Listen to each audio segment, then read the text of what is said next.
All right, we're going to look at how to solve one of these problems here using a percent ruler, and then we're actually going to also show you how to solve it just using straight proportions. Both of these methods would work. And so let's just get right to it. So Sarah's English test had 90 questions. She got 18 questions wrong. What percentage did she get correct?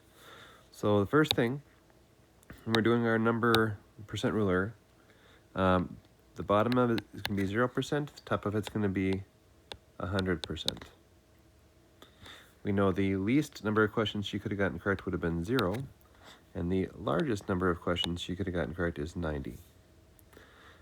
Now, often with these percent rulers, it's going to make sense to break it into 10%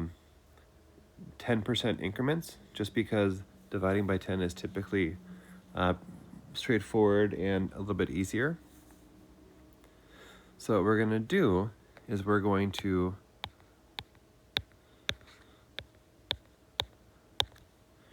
break it into 10 equal pieces, which would each be 10%.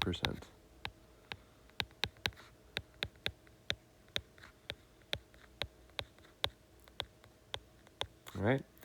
Now the question says she got 18 questions wrong, but what percent did she get correct? So if she got 18 wrong out of 90, that would have meant she got 72 correct. That's how many questions she got correct. We need to figure out the percentage of that. Now, looking at our number line, if we know that 90 question is 100%,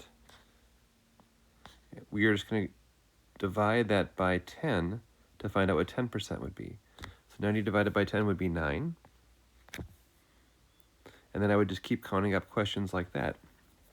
So every one of these pieces would be 9 questions on top, or 10% on the bottom, because 9 questions is 10% of the total. So then I just keep going on up the line.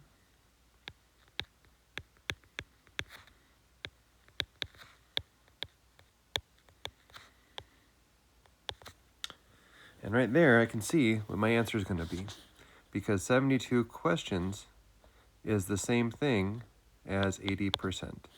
So that gives me my answer right there, that the percent she got correct is 80%. Now, another way to do these is just setting up proportions.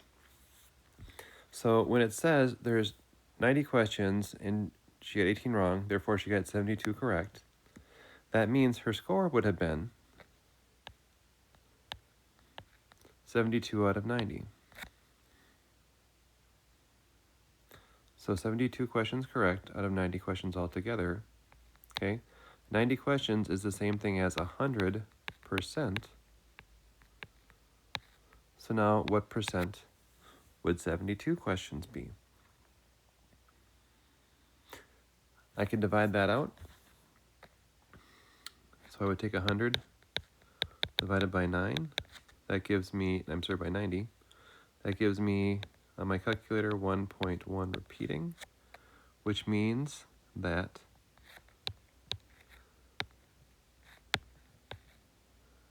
90 times 1.1 repeating is 100. And if I take 72 times 1.1 repeating, I'll also get 80, and 80% is the answer.